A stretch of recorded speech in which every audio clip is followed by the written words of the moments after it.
August 17, 1859. Savannah's largest slave auction house fell unnaturally silent as lot number 43 was called to the platform.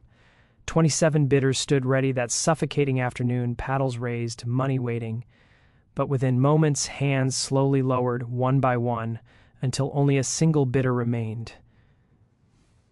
The woman in chains was young, healthy, trained in domestic work so valuable she should have sold for a small fortune. Her opening price was set shockingly low. Yet every plantation owner in that room avoided her eyes. They knew something whispered behind closed doors, something passed quietly through hallways and candlelit parlors but never spoken aloud. Only one man didn't hear those whispers, a newcomer from Charleston. He paid $12 for a woman worth more than $200. Within 6 months he would learn why silence had filled that auction house, and by the time the truth revealed itself, it would already be too late to save him. Before we continue with what truly happened in Chatham County that year, take a moment to join us. Subscribe to Vintage Chains and turn on notifications, because we uncover the stories history tried to erase. And tell us in the comments, which country are you watching from? These chains may be old, but the truth still cuts deep. I'm curious to know how far these tales of terror travel. Now, let me tell you about the purchase that changed everything. The auction house on Broughton Street had seen thousands of transactions since its establishment in 1842, but the events of that August afternoon would be remembered differently than any other sale. The air inside the building was thick with unwashed bodies, tobacco smoke, and fear that no amount of whitewash could cover.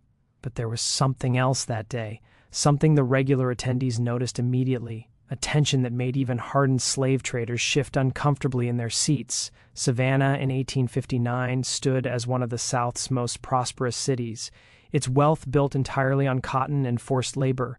The city's port handled millions of pounds of the white crop each year, and the plantations surrounding it competed viciously for the most productive workers. Chatham County's soil was rich, its growing season long, and its plantation owners ruthless in their pursuit of profit. Thomas Cornelius Puett arrived in Savannah 3 weeks before that fateful auction. At 34 years old, he represented new Southern money, the kind that made old families uncomfortable. His father had made a fortune in Charleston through cotton speculation and died suddenly, leaving Thomas with more wealth than experience. Thomas had purchased the old Waverly plantation site unseen, eager to prove himself among Georgia's planting elite. The property came cheap, the previous owner having died without heirs, and Thomas saw it as his opportunity to build a legacy. The Waverly estate stretched across 800 acres of prime cotton land along the Vernon River. The main house displayed columned grandeur despite needing repairs. 42 enslaved people came with the property, but Thomas's overseer, a lean man named Hutchkins, advised he would need at least 60 to work the land properly for the coming season. Hence his presence at the Broughton Street auction house that August morning, cash in hand and determination in his eyes. The auction began at 10. Thomas bid successfully on 3 young men and an experienced cook, spending nearly $5,000 by noon. During the lunch break, he overheard a conversation between 2 planters he recognized from a dinner party the previous week. "You staying for the afternoon session?" one asked. "No reason to. Already got what I came for. Besides, I know what's coming. Heard they're finally selling." Or, "About time. Been sitting in the holding pens for 3 weeks. Nobody wants to buy. Still can't believe what happened at the Piton place. 3 men dead inside of 2 months. 4 if you count old Piton himself. Though Dr. Reeves said that was his heart. Mighty convenient timing." Thomas stepped back before they could notice him. His curiosity piqued when the auction resumed at 1. Several morning bidders had not returned. The first 3 afternoon lots sold quickly, then came lot 43. The woman who stepped onto the platform moved with dignity that seemed impossible given her circumstances. She appeared to be in her early 32nds, skin the color of polished walnut, features sharp and defined, but it was her eyes that struck Thomas most, dark, almost black, possessing a quality of stillness that belonged to someone who had stopped hoping and found a different kind of strength in that hopelessness. Lot 43, the auctioneer announced without enthusiasm, female, approximately 32 years of age, name of Celia, experienced in household duties, particularly cooking and medical assistance, has served as midwife and herb doctor, literate in English, no known physical defects, starting bid of $10. Thomas waited for raised paddles. Instead, silence. $10 was insultingly low for a woman with medical skills. Midwives were valuable, often earning owners significant income by attending births throughout the county. $10, the auctioneer repeated. Do I hear $10? The silence stretched. Men deliberately looked away, studying floors, ceilings, their own hands, anything but the woman on the platform. Thomas raised his paddle. 10 to the gentleman in the blue coat, the auctioneer said quickly, relief evident. Do I hear 12? Nothing. The room remained frozen, going once at $10, going twice, sold for $10 to the gentleman in blue. The gavel cracked like a gunshot. The woman, Celia, turned her gaze toward Thomas for the first time. Her expression didn't change, but something in her eyes shifted. A flicker of recognition or assessment. Then she was led away. After the auction, Thomas approached the office to complete his purchases. When he inquired about Celia's history, the clerk's pen paused briefly before continuing, came from the Piton estate. Property was liquidated after Mr. Piton's death 3 months ago, and her skills are accurately listed. That's what the estate inventory stated. Seems unusual that no one else bid. The clerk looked up briefly. Not my place to question what buyers do or don't do, sir. Your total comes to $6,710. Music, the journey to Waverly, took just over an hour along the river road. As they approached, the main house came into view, a 2-story structure with 6 columns across the front portico, white paint fading in places. Beyond lay the quarters, 2 long buildings, and further still the cotton fields stretching toward the Treen in neat rows. When they arrived, Hutchkins organized the new arrivals. The men would join field gangs. The cook would take over the main house kitchen. But when it came to Celia, Hutchkins seemed uncertain. Where do you want this one, Mr. Pruitt? Thomas considered. She has medical training. We'll use her as midwife. Have her set up in the old overseer's cabin near the quarters. Hutchkins nodded slowly. Yes, sir, though we already have old patients who tends to such things. Then Celia can assist her. 2 pairs of hands are better than 1. Thomas was about to question Hutchkins's reluctance when a servant approached, informing him that Josiah Crenshaw had arrived to pay respects to the new owner. Thomas recognized the name from the conversation outside the auction house. Crenshaw waited on the front portico, a heavy-set man in his late 50s dressed in casual elegance. After exchanging pleasantries over bourbon, Crenshaw shifted the conversation. I noticed you made some purchases today. Good selections, though I sense you didn't hear all the talk about one particular acquisition. Thomas met his gaze. You're referring to Celia for $10. Did you wonder why no one else bid? The thought crossed my mind. Crenshaw set his glass down carefully. That woman came from the Piton estate. Dr. Harold Piton died 3 months ago, healthy until he wasn't. His nephew inherited and immediately sold everything, couldn't get away fast enough. He paused. Piton's death wouldn't have raised eyebrows by itself. But it was what came before and what came before.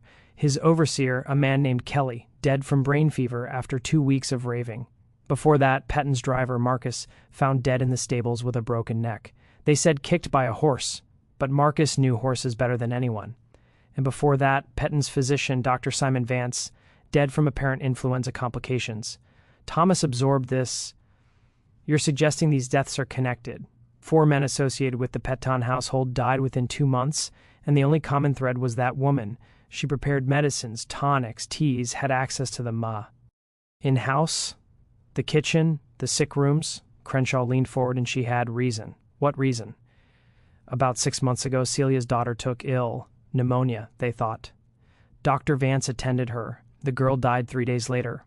Celia claimed the doctor was drunk, gave wrong treatment, killed her daughter through negligence. She made loud accusations. Piton had her whipped and confined. Crenoff finished his bourbon. 2 weeks later, Dr. Vance was dead. Then Marcus, then Kelly, then Piton. That could be coincidence. Could be. But that woman has knowledge of herbs and plants that goes deeper than most. She knows what cures and what kills, and she's got nothing left to lose. He stood to leave. I came as a courtesy, Mr. Pute. What you do with the information is your business. But if I were you, I would sell that woman quickly or put her in the fields where she can't access anyone's food or drink. That evening, Thomas visited the overseer's cabin where Celia had been housed. She sat on the rough bed, hands unbound, posture straight despite the day's ordeal. She stood when she saw him, but her eyes met his directly. You're Celia, Thomas said. Yes, master. I'm told you have skills as a midwife and herbalist. Where did you learn? My mother was midwife before me. She learned from her mother. I learned from watching, then doing, and I can read, so I studied books when I could find them. Her candor surprised him. I'm also told you came from the Piton estate. There were several deaths there. People die, master. That's the one certain thing in this world. Indeed, but the timing caused some talk. White folks always talk, especially when they don't understand something. And what didn't they understand? Celia said nothing for a long moment.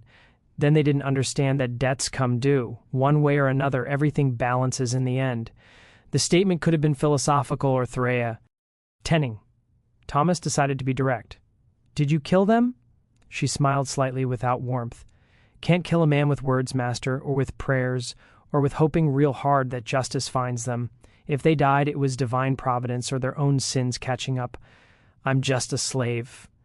Don't have the power to do anything but what I'm told. You'll work as midwife here, tend to the sick, deliver babies, prepare medicines as needed under old patients' supervision.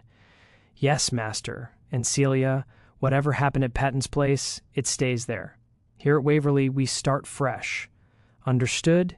Yes, master. Understood perfectly. That night, Thomas lay in bed thinking about Celia's daughter dead at 16 from pneumonia or a doctor's negligence. He thought about a mother's grief and what it might drive someone to do. He thought about herbs and plants, how the same knowledge that eased pain could cause it. Most of all, he thought about 4 dead men and 1 woman with nothing left to lose. The harvest began in late September. Dark clouds had been building over the Atlantic for days. A late-season hurricane was coming. If the cotton wasn't picked before the storm hit, an entire year's profit could be destroyed. Thomas drove his workers hard, as all planters did during harvest. They rose before dawn and worked until darkness made it impossible to continue. Celia was not in the fields. Thomas had assigned her to work alongside old patients. Within a week, even Hutchkins reported they had reached an understanding. Old Patient says the new woman knows her business, knows plants and remedies patients never heard of, asked if she could start a proper herb garden. Thomas approved it, reasoning Celia would be under Patience's supervision. The garden began as a small plot behind the quarters. Comfrey for wounds, fever W for headaches, willow bark for pain, chamomile for stomach ailments. Each plant W as labeled with neat handwriting, and Celia kept a journal documenting everything. October brought the hurricane everyone expected. It struck on the 12th, massive winds that bent trees nearly horizontal and rain so thick visibility was impossible. The storm lasted 18 hours. When it passed, about 20% of the cotton had been destroyed and part of the quarter's roof torn away. Within 2 days of the hurricane, people began falling ill. It started with children, fever, chills, violent coughing, then it spread to adults. Within a week, 23 people were sick, including 3 house servants and Hutchinson's wife. Thomas sent to Savannah for a doctor. The young physician who arrived looked overwhelmed immediately. He prescribed rest, fluids, and regular doses of calam. Keep them warm and dry. The fever should break in a week or so.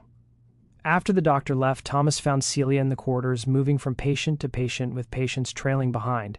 She had organized them efficiently, checking temperatures, listening to breathing, examining with practiced assessment. The doctor prescribed calomel. Thomas told her. Celia didn't look up. Calomel makes it worse, weakens them more than the fever does. It's what doctors use. Doctors kill more people than they save. You want these people to live so they can keep working? Let me treat them my way. Thomas should have been offended by her tone. Instead, he asked, what would you do differently? No calam, willow bark tea for fever, honey and garlic for cough, elderberry to strengthen them. Keep them hydrated with boiled water, not raw river water, and most important, keep the sickest ones separate. This illness spreads through the air. Group them too close and you'll lose everyone. It went against conventional wisdom, which held that diseases arose from bad air rather than spreading person to person. But Thomas had noticed diseases did to cluster in patterns. Do it your way, he said.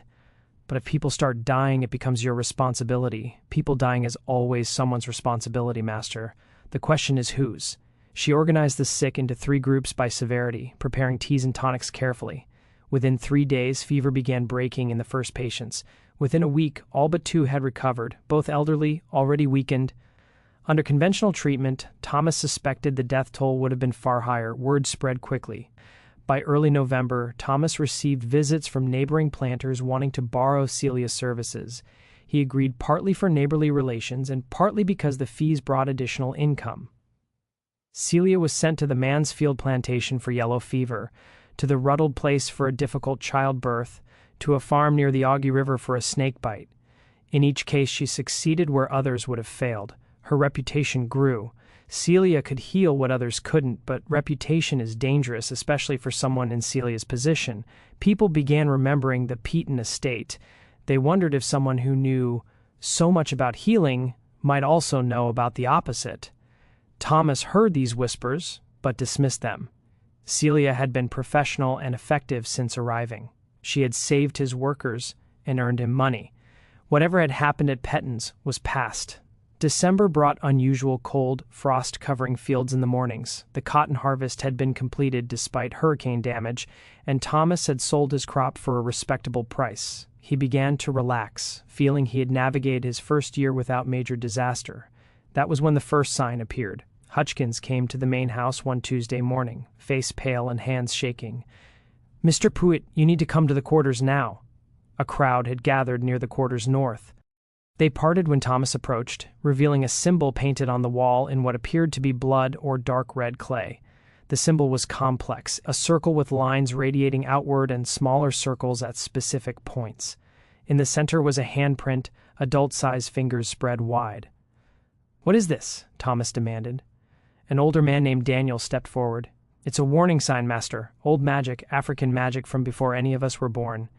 My grandmother knew of such things, said they were dangerous, that they called on powers that didn't forget and didn't forgive. Who did this?" Silence.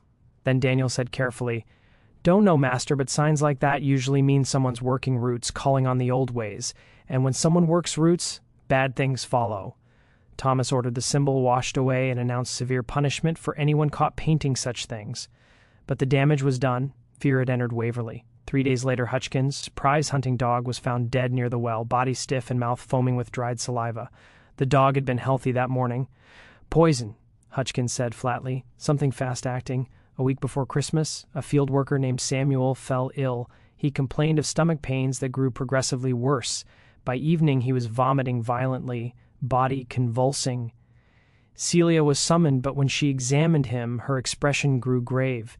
"This isn't natural illness. He's been poisoned." Thomas felt his stomach drop. "Poisoned? How? Can't say without knowing what he ate or drank, but the symptoms are consistent with several plant toxins." She looked at Thomas. "The question isn't what poisoned him. The question is who gave it to him. Samuel died 3 hours later in seizures. It was a horrible death, and everyone witnessed some part of it. The fear that had been spreading now exploded into near panic. Thomas ordered an investigation, questioning everyone near Samuel that day. The results were frustratingly inconclusive. Samuel had eaten from the communal part, drunk from the well.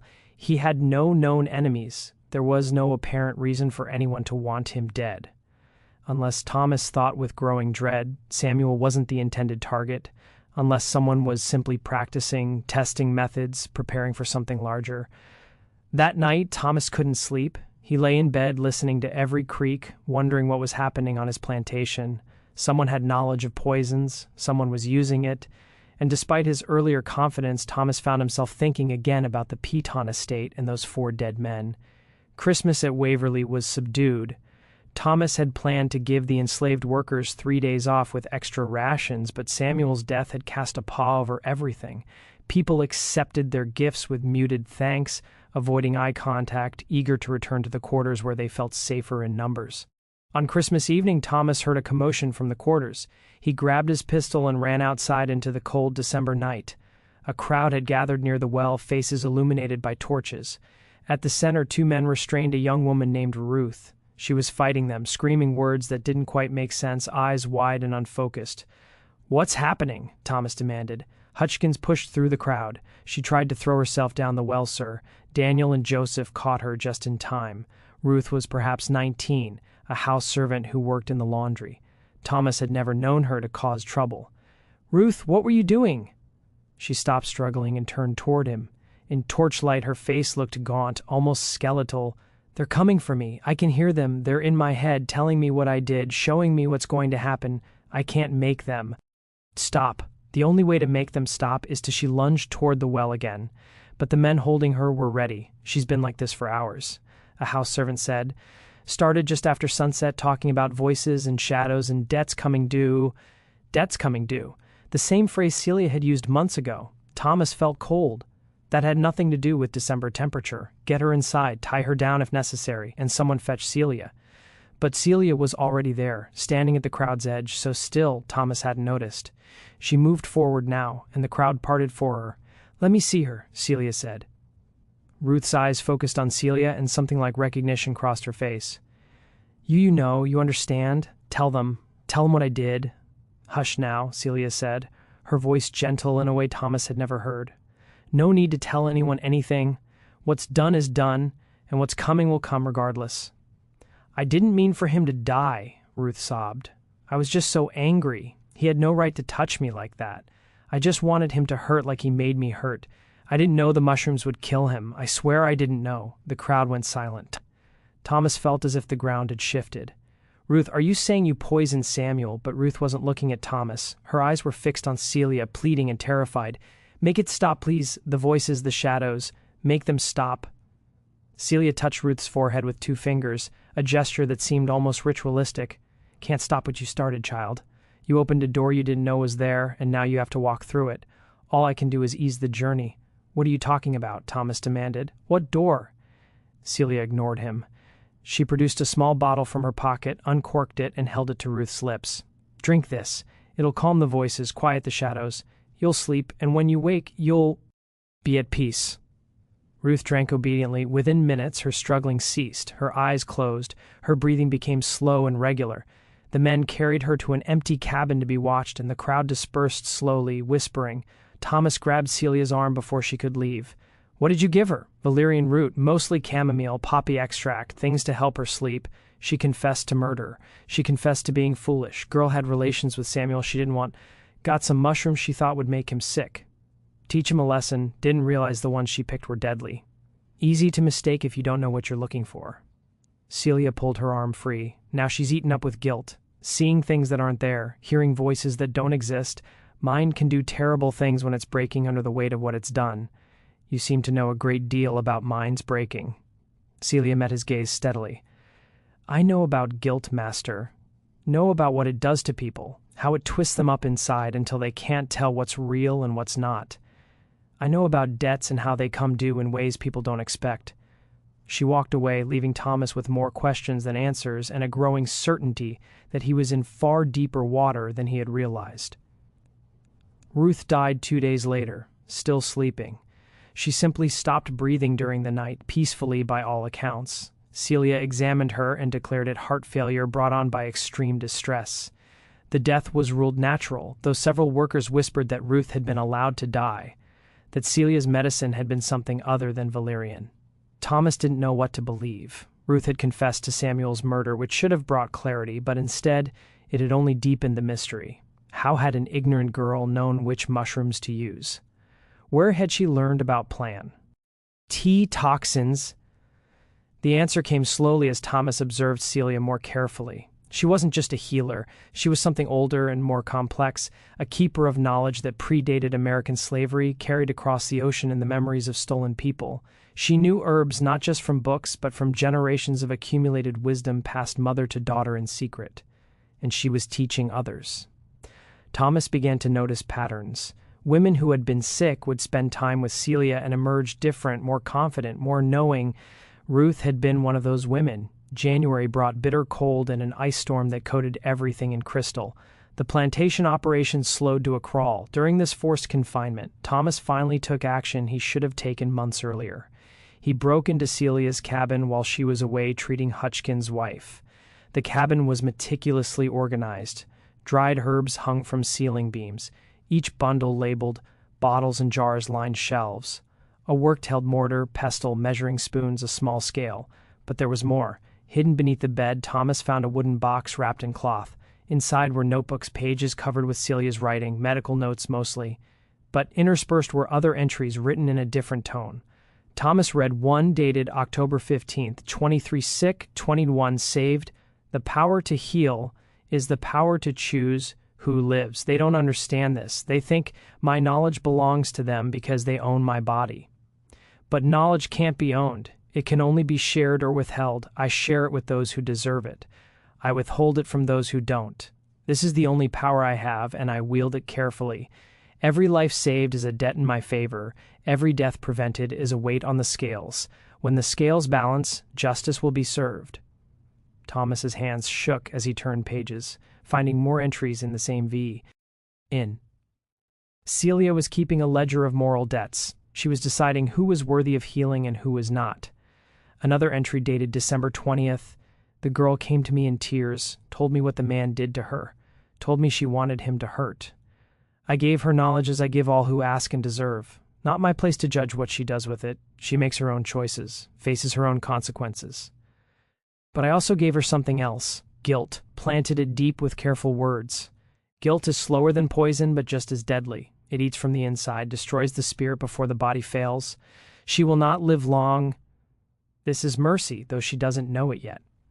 Thomas closed the notebook carefully, his mind racing. Celia hadn't directly poisoned Samuel, but she had taught Ruth how, knowing what the girl intended.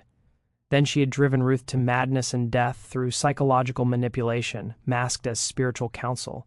He continued searching and found wrapped in oilcloth at the box's bottom a single sheet of yellowed paper covered with different handwriting.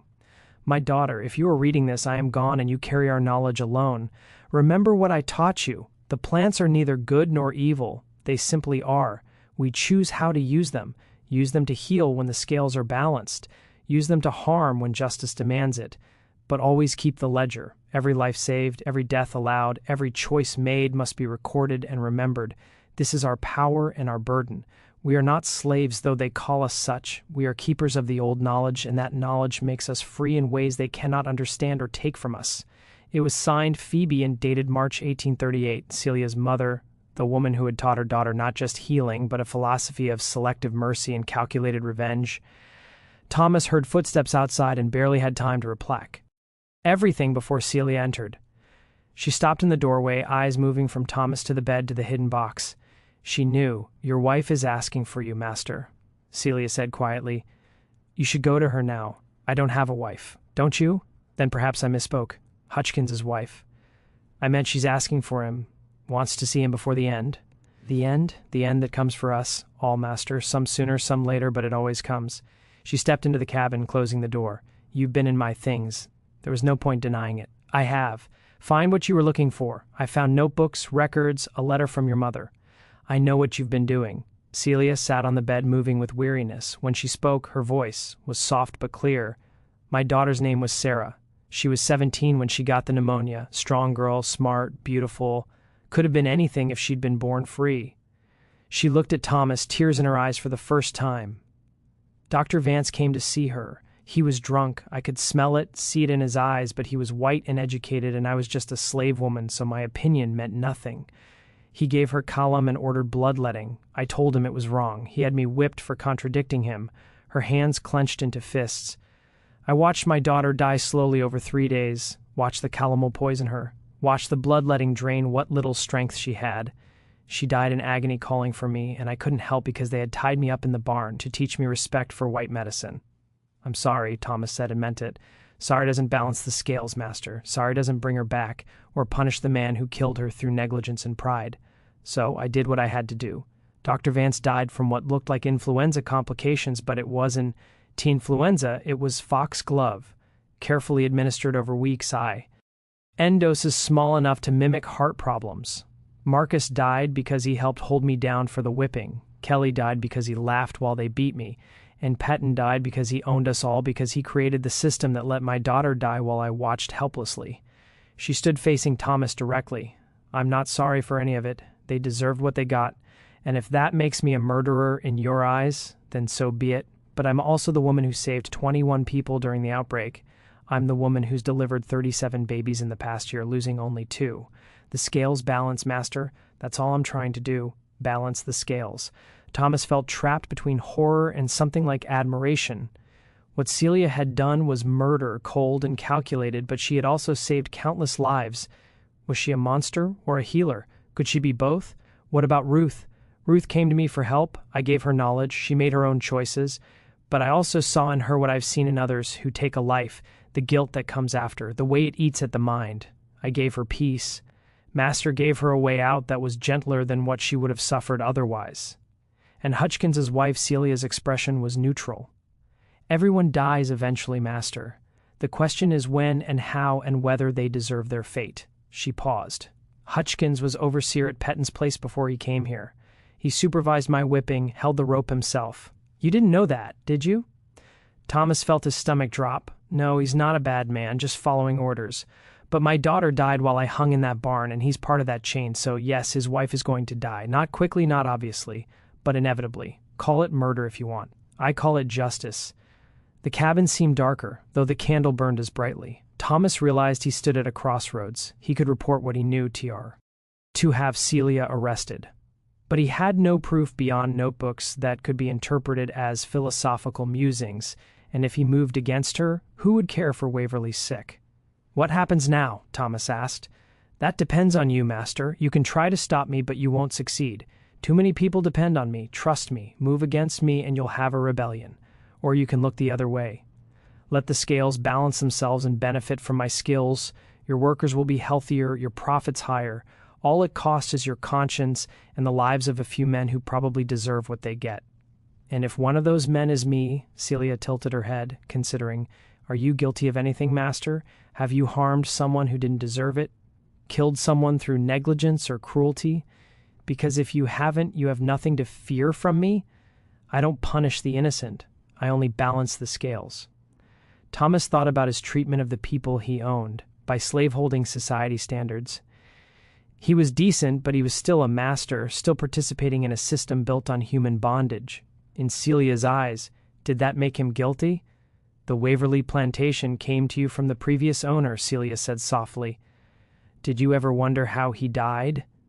Thomas's mouth went dry. Natural causes, that's what I was told. He did. Heart failure from years of hard living. I had nothing to do with it. I wasn't here yet. But when Peaton's estate was liquidated, I knew where I would end up. Word travels among slaves faster than among masters. I knew Waverly was being sold to a new owner from Charleston. I knew you were young, inexperienced, ambitious. I knew you would need a skilled healer. She moved closer. So I made sure no one else bid on me. Told the other slaves what happened at Petton's. Let them spread the word to their masters. Made myself seem dangerous, cursed, bad luck. Also that you, who didn't know any better, would buy me cheap and bring me here where I could work, heal, teach, and yes, occasionally dispense justice that white courts won't provide. You manipulated me from the beginning. I used the tools available to me, just like you use whips and chains and bills of sale to control us. We each have our weapons, Master. Mine are just less obvious. Thomas realized he was trembling, whether from anger or fear. He couldn't say. I could sell you, send you south, away from everyone you know. You could try, but who would buy me now? Everyone from here to Mobile has heard the stories.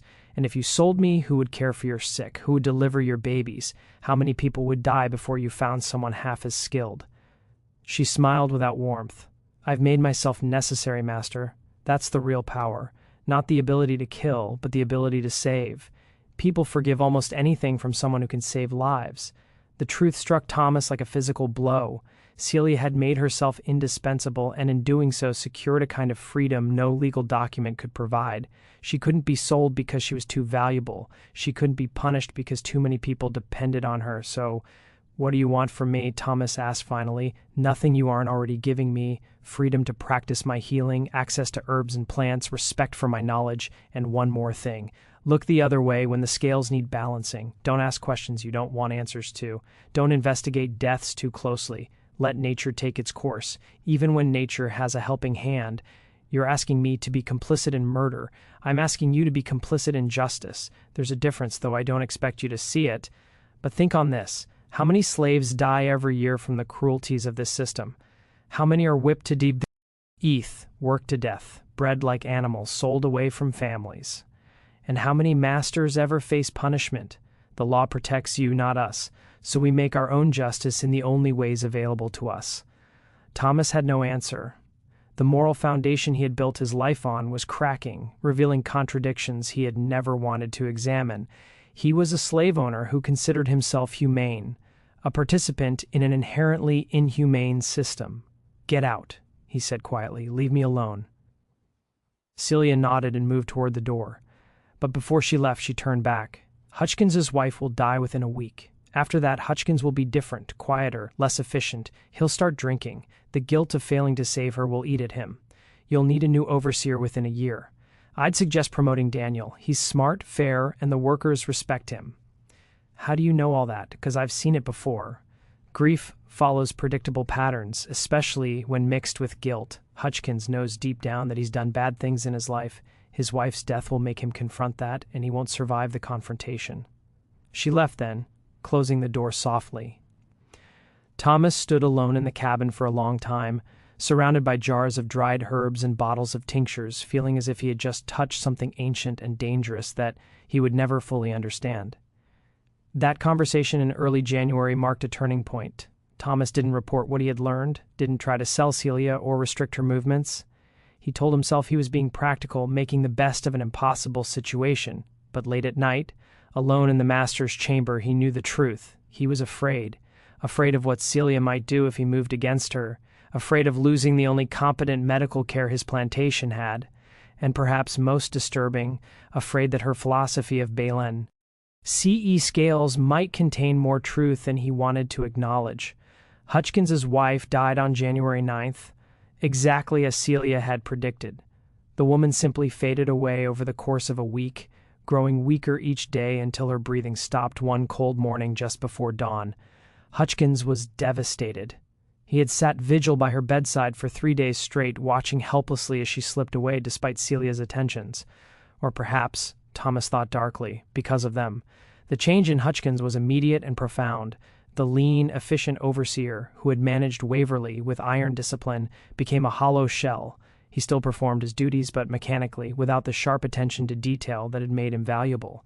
He began drinking heavily, starting with a glass of whiskey at noon and continuing throughout the afternoon until he was barely coherent by evening. Thomas tried to address it several times, but Hutchins would just stare at him with red-rimmed eyes and say, "She shouldn't have died, Mr. Pewitt. She was only 43, strong as an ox, until she wasn't. Doesn't make sense. None of it makes sense." By February, Hutchins was useless as an overseer. Thomas had no choice but to promote Daniel, just as Celia had suggested. Daniel accepted the promotion with quiet dignity and proved surprisingly effective at managing the other workers. He was firm but fair, respected rather than feared, and production actually increased under his supervision. Celia's influence continued to grow. Women from neighboring plantations began appearing at Waverly, sometimes with their master's knowledge, sometimes without, seeking Celia's advice on matters ranging from difficult pregnancies to mysterious ailments that white doctors couldn't cure. Thomas found himself in the peculiar position of running what amounted to a medical practice, with Celia as the primary practitioner and himself merely the owner of the facility. The fees from these consultations were substantial. By March, Celia's medical work had brought in nearly $800, more than some field hands generated in an entire year. Thomas kept careful records, depositing the money in his account at the Planters Bank of Savannah, telling himself he was simply managing his plantation's resources efficiently. But he knew better. Every dollar earned from Celia's healing tied him more tightly to her, made her more indispensable, more protected. He was becoming complicit, not through action but through acceptance, through the slow erosion of principles in favor of profit. In late March, something happened that forced Thomas to confront just how far he had fallen into Celia's web.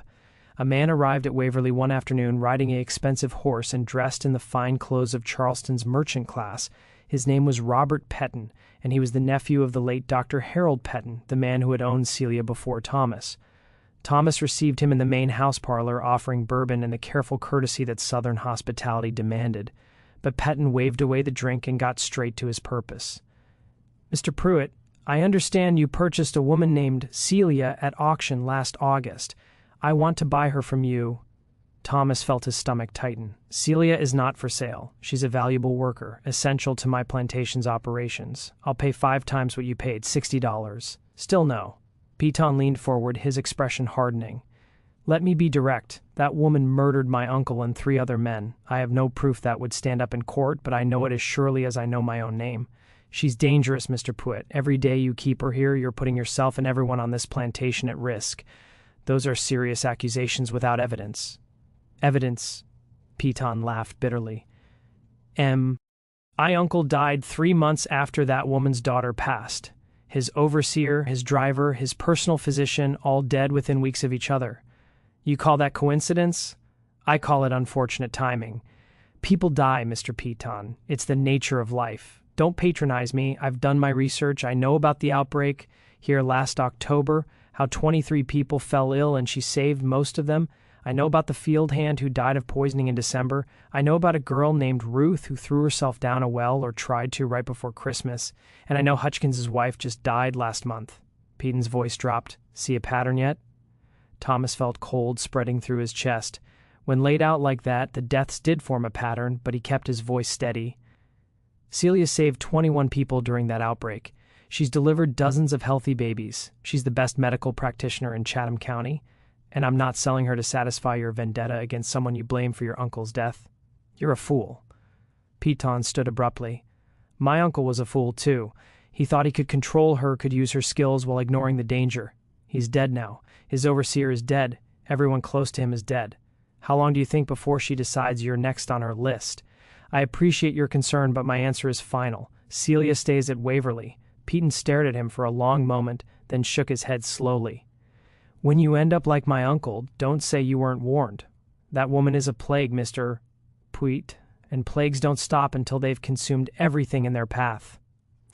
After Peton left, Thomas stood on the portico, watching the man ride away. His hands were shaking, not from anger, but from the creeping realization that Peton was right. Thomas was in danger. He had known it since finding Celia's journals, since understanding what she was capable of. But hearing it, confirmed by someone else, made it real, in a way it hadn't been before.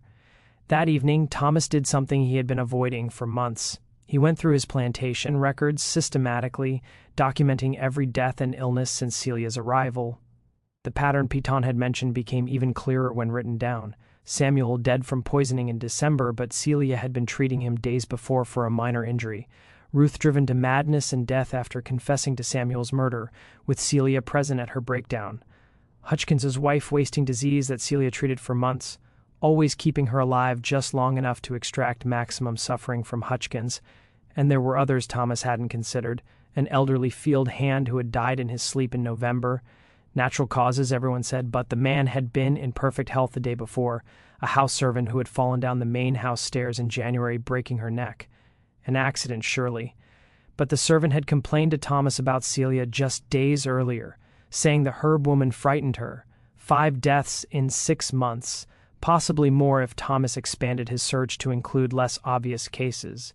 But balanced against that were the 21 saved during the outbreak, the 37 successful births, the countless minor ailments treated and cured. Celia's ledger was working exactly as she had described, lives saved, lives taken, the scales constantly balancing. The question Thomas couldn't answer was where he fell on those scales. Was he guilty in Celia's eyes? Had he done something or failed to do something that warranted a death sentence? He treated his slaves better than most masters, didn't he? He provided adequate food, shelter, medical care. He rarely used the whip. He didn't separate families unnecessarily, but he was still a master. He still owned human beings. He still profited from their forced labor. In Celia's philosophy of absolute justice, was that enough to condemn him? Thomas began taking precautions. He stopped eating food prepared by the house servants unless he watched it being made from start to finish. He locked his bedroom door at night and kept a loaded pistol on his bedside table. He avoided being alone with Celia whenever possible. He inspected everything she sent to the main house. Tonics, herbs, teas, looking for signs of tampering, though he had no idea what those signs would look like. But he didn't send her away, didn't sell her, didn't restrict her movements, didn't even confront her about Piton's visit, because doing so would be admitting he was afraid, and a master who showed fear to his slaves had already lost the battle for control. April brought warming weather and the beginning of planting season for the next cotton crop. The fields needed to be prepared, seeds sown, irrigation ditches cleared. It was demanding work that required every able body on the plantation, and Thomas threw himself into it with an intensity that bordered on obsession. Physical labor helped him avoid thinking about Celia, about the growing list of suspicious deaths, about the moral compromises he was making daily. But Celia wouldn't let him forget. On April 15th, Thomas woke to find something on his doorstep, a small cloth bundle tied with twine. Inside were dried herbs he didn't recognize and a folded piece of paper. The handwriting was Celia's. "For your health, master, steep 1 spoonful in hot water each morning. It will ease the tension you carry and help you sleep better at night. Consider it a gift from someone who wishes you no harm as long as you continue to deserve none." The message was clear. Celia knew about his precautions, his fears, his avoidance of her, and she was telling him in her own way that he was safe for now. The conditional CLA used at the end was the real message, as long as you continued to deserve none. Thomas stared at the herbs for a long time. Was this a genuine offer of help, a medicinal tea that would actually ease his anxiety, or was it a test, a way to see if he would trust her enough to consume something she had prepared? Or worse, was it the first step in a slow poisoning, something that would take months to kill him while appearing completely natural? He threw the herbs into the fireplace and watched them burn, the smoke carrying a bitter, acrid smell. That night he slept with his pistol loaded and his door barred, but the gesture had achieved its purpose. Thomas was now constantly aware that Celia knew his routines, his fears, his weaknesses. She had access to his bedroom door. She could leave things for him to find. The message was unmistakable. If she wanted him dead, he would be dead. The fact that he was still alive meant she had chosen to let him live. The power dynamic had completely reversed. Thomas was the master in name only. Celia was the one who decided who lived and who died on Waverly Plantation. The situation deteriorated further in early May. Hutchkins, who had been steadily drinking himself to death since his wife's passing, finally succeeded. Thomas found him in the old overseer's cabin, the same cabin where Celia had once lived, with an empty bottle of laudanum on the table beside him. The death was ruled a suicide, grief and alcohol combining to destroy what little will to live Hutchkins had retained. But Thomas noticed something odd. The Lord bottle was one Celia had prepared months earlier for Hutchkins's wife to ease her pain during the final stages of her illness. How had Hutchkins obtained it? Had he saved it from his wife's possessions? Or had someone given it to him, knowing what he would do with it? Thomas asked Daniel about it, carefully avoiding any direct accusation. Daniel's response was measured, thoughtful. "Mr. Hutchkins was a troubled man these past months, sir. Couldn't forgive himself for things he'd done in his life. His wife's death broke something inside him. He was going to die one way or another, whether by drink or by his own hand. The laudanum just made it quicker and less painful. Did Celia give it to him?" Daniel met his gaze steadily. "Does it matter, sir? Man was already dead inside. His body just took a while to catch up." It was Thomas realized the same logic Celia used. Hutchkins was guilty of something, his participation in Celia's whipping at Petiton's plantation, and therefore deserved his fate. Whether he had taken his own life or been helped toward that end was irrelevant in the scales of justice. Thomas arranged a simple burial and promoted one of the field hands to fill Daniel's previous position. Life on Waverly continued, the routines of planting and maintenance proceeding as they always had, but beneath the surface, Thomas felt the ground shifting, eroding, threatening to collapse entirely. In mid-May, Thomas received an unexpected visitor, Josiah Crenshaw, the planter who had warned him about Celia nearly a year earlier. Crenshaw looked older, more worn, his face lined with worry. "Mr. Pewitt," Crenshaw said as they sat on the portico, with Burb and neither man was drinking, "I owe you an apology. I should have been more forceful in my warning last year. Should have made you understand exactly what that woman is capable of." "I understand now," Thomas said quietly. Do you understand that she's not just a murderer, but something far more dangerous? She's building a network, Mr. Puy, teaching other women her knowledge, spreading her philosophy of balance and justice. There are whispers all over Chatham County about women meeting in secret, sharing information about herbs and poisons, talking about debts and scales and retribution. Thomas felt ice in his veins. "How do you know this?" "Because it's happening on my plantation, too. I have 3 women who spend time with Celia when she visits other properties. They've become different, bolder, more knowing. One of them looked me dead in the eye last week and said, 'The old ways are coming back, master. Best you remember that. What am I supposed to do with that? Have you considered that maybe we deserve it?'" The words were out before Thomas could stop them. "The old ways Celia talks about the balance she's trying to achieve. Maybe it's justice we've been avoiding for generations." Crenshaw stared at him in disbelief. "She's gotten to you? God help me, that woman has actually gotten inside your head. She saved 21 people during the outbreak, Shaw. She's delivered dozens of healthy babies. She's healed the sick when white doctors failed. Yes, people have died around her, but more have lived. Isn't that the definition of a net positive? A net positive? Crenshaw stood abruptly. Listen to yourself. You're rationalizing murder because the murderer is also useful. That's not justice, Mr. Pute. That's moral bankruptcy. He left without another word, and Thomas sat alone on the portico as evening fell, wondering when exactly he had crossed the line from reluctant acceptance to active defense of Celia's actions. When had he stopped seeing her as a threat and started seeing her as a necessary corrective to an unjust system? The answer, he realized with growing horror, was that he had been moving toward this position since the moment he found her journals. Every day he didn't act against her, every death he rationalized away, every life she saved that he benefited from. All of it had been slowly eroding his moral foundation until he had become what Crenshaw accused him of being complicit. June arrived with oppressive heat and humidity that made every breath feel like drowning. The cotton plants were growing well, but the weather also brought sickness, fever, dysentery, heat exhaustion. Celia worked tirelessly, moving from one patient to another. Her herb garden now expanded to include dozens of medicinal plants. Thomas watched her work and saw perhaps for the first time the full complexity of what she was. She was a murderer, yes, but she was also a healer who genuinely cared about the people she treated. She was a philosopher with a coherent moral system, however terrible its implications. She was a teacher passing on knowledge that predated slavery and would outlast it. She was an agent of justice in a world that provided no legal recourse for people like her. And she was, Thomas finally admitted to himself, the most remarkable person he had ever met. The realization should have terrified him more than it did. On June 23rd, Celia came to the main house and requested to speak with Thomas privately. It was the first time she had initiated such a meeting since their confrontation in her cabin 6 months earlier.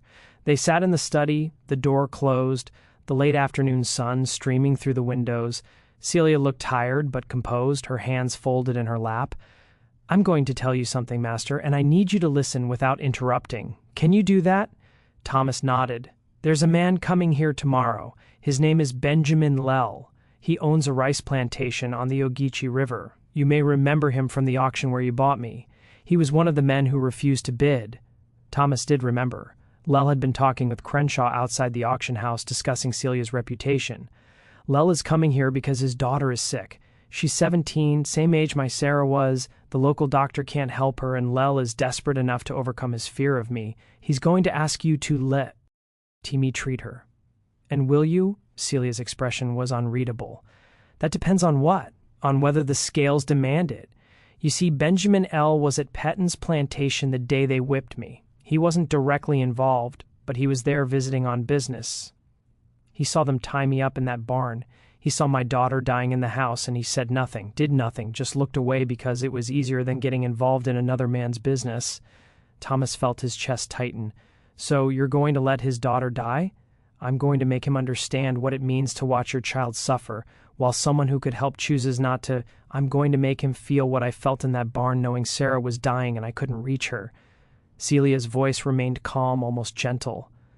"And then after he's felt that pain, after he's begged and pleaded and promised anything, if only I'll save her, then I'll decide.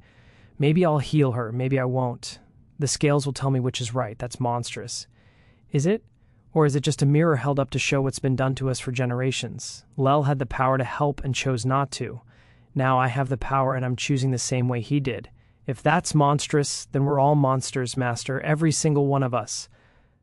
Thomas had no response. The logic was circular, perfect, and absolutely horrifying.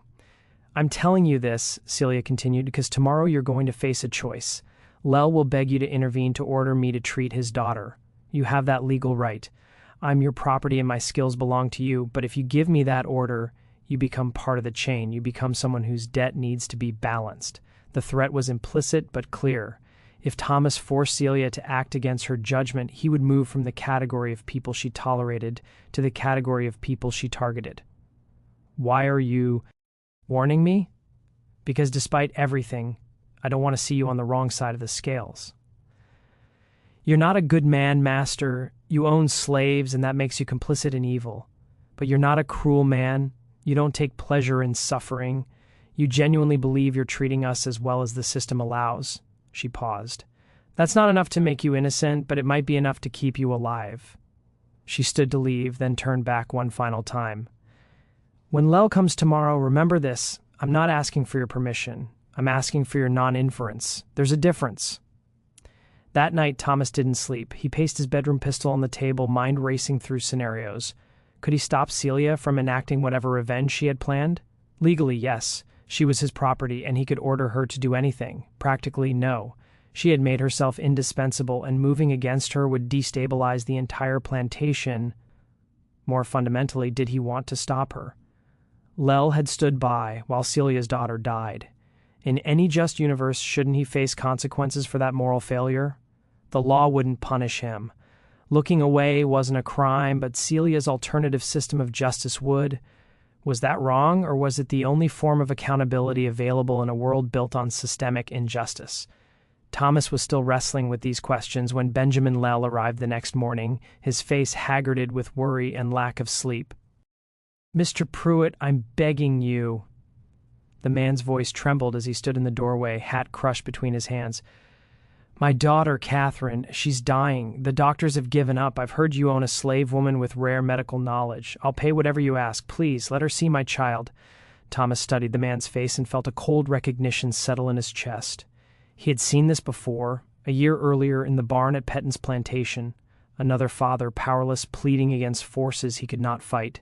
Celia had seen it too. "I'll send for her," Thomas said slowly, "but I can't promise she'll help." The man straightened in confusion. "But she's your slave. You can order her."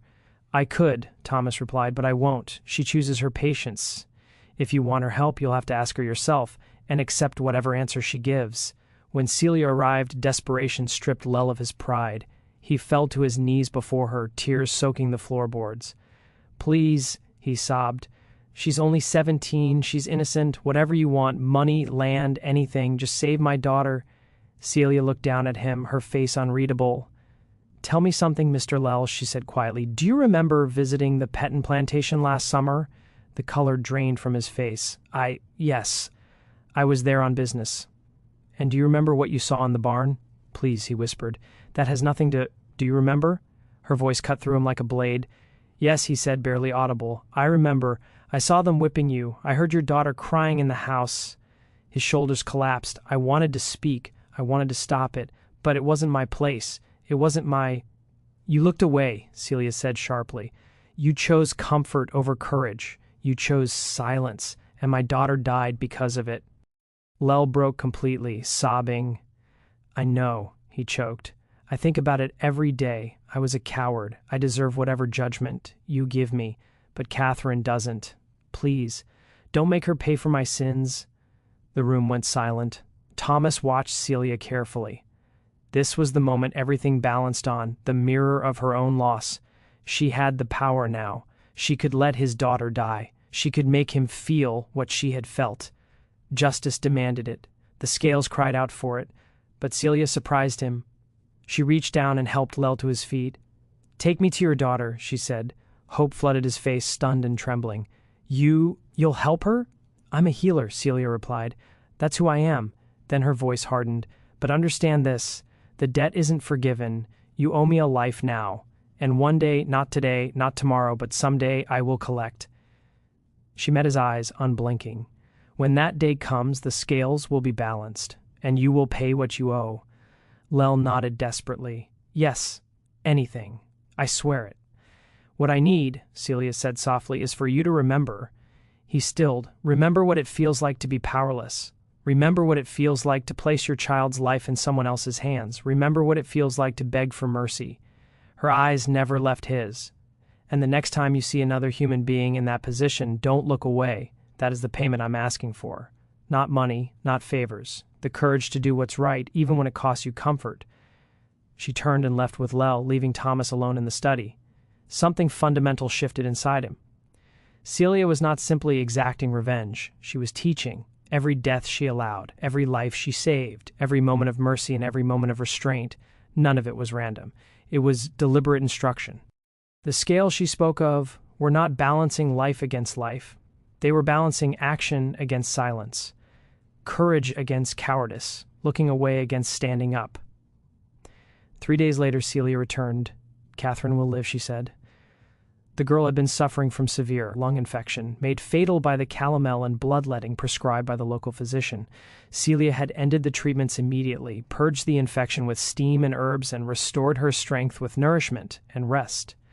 "Do you think Lel will keep his promise?" Thomas asked. "He will," Celia replied. "Fear can change behavior. Understanding changes the heart. He knows now what I wanted him to learn." Thomas hesitated. "You could have let her die. The scales would have demanded it." "The scales demanded something," Celia said calmly. "I chose what that something would be." She met his eyes. "That is the power I have, Master Thomas. Not merely to take life, but to shape it, to turn someone's worst moment into the beginning of something better." She paused. "That's what my mother taught me. The old knowledge isn't just about poison or healing. It's about understanding people deeply enough to change them." Summer advanced. Cotton rose high in the fields, and life at Waverly continued. But nothing was the same. Thomas saw it in the enslaved workers who now carried themselves with quiet confidence. He saw it in the white planters who approached Celia with respect edged by fear. And he saw it in himself. He no longer thought of himself as a master, only as the legal holder of something he did not truly control. The war was coming. Everyone felt it. The tension between North and South tightened like the air before a storm. South Carolina would secede, others would follow, the system Waverly depended on would collapse. Strangely, Thomas felt peace. He had already seen another system at work, one built on knowledge, skill, and moral authority rather than chains and ownership. When slavery ended, and it would end, Celia and those like her would survive. They always had. In early September, as the cotton neared harvest once more, Thomas summoned Celia to his study. "I've decided to manumit you," he said without ceremony. "I'm going to file the paperwork granting you your freedom." Celia's expression didn't change. "Why?" "Because you're already free," Thomas said quietly. "You have been since the day I bought you. Maybe even before that. The papers will only make it official. And what do you expect in return? Nothing. Stay at Waverly, leave, go wherever you wish. There are no conditions." She studied him. "There are always conditions, Master." "Not this time," he replied. "Consider it my attempt to balance my own scales. I participated in an evil system. I benefited from it. I stayed silent when I should have resisted. I can't undo that, but I can free one person who never should have been owned in the first place." For a long moment Celia said nothing. Then she smiled, and this time the warmth was real. "You've learned something," she said. "Not everything I tried to teach you, but enough to survive what's coming." "And what is coming?" Thomas asked. "War. Collapse. The end of the world as you know it," Celia replied calmly. "You'll survive because you understand now that power isn't about ownership. It's about knowledge, skill, and relationships with people who have reasons to keep you alive rather than dead." She rose to leave. "I'll stay at Waverly for now. These people need me, and I'm not finished teaching. But I'll stay as a free woman, not as your property. We'll see how that changes things." The manumission papers were filed in October, making Celia legally free under Georgia law. The decision sparked quiet outrage throughout Chatham County. Why would a planter release such a valuable asset? Thomas offered no explanations. Celia continued her work, training women in healing, preserving knowledge, building networks that stretched beyond plantation boundaries. She was preparing for the day the old system would fall and something new, something uncertain, would need to rise in its place. Thomas continued to oversee Waverly, but with a transformed understanding. He was no longer its master. He was merely the legal steward of an operation that functioned only through consent and cooperation, and he knew that once that consent was withdrawn, as it inevitably would be, his authority would vanish like morning mist. The final entry in Thomas Puig's diary, dated December 31st, 1859, read, "I bought Celia for $12 and believed I had found a bargain. Instead, I acquired something far more valuable and far more dangerous than I ever imagined. A teacher. She showed me the difference between legal authority and moral power, between ownership and control, between what the law allows and what conscience demands. I don't know whether her lessons make me better or worse, innocent or complicit, saved or damned, Ned, but I know I am not the man I was a year ago. and the world is no longer the one I thought it was. We are standing on the edge of a reckoning that has been building for generations. When it comes, I believe people like Celia, the ones who kept old knowledge alive in secret, waiting, will be the ones who endure. As for me, I can only hope that when the scales finally balance, I have done enough to tip them toward mercy rather than justice. This story reminds us that the most terrifying power is not violence or the supernatural, but human knowledge in the hands of someone with the ability to heal and the will to judge. Every system built on injustice carries within it the seeds of its own destruction, and often those seeds are cultivated by the very people the system tried to control. What do you think? Was everything truly revealed?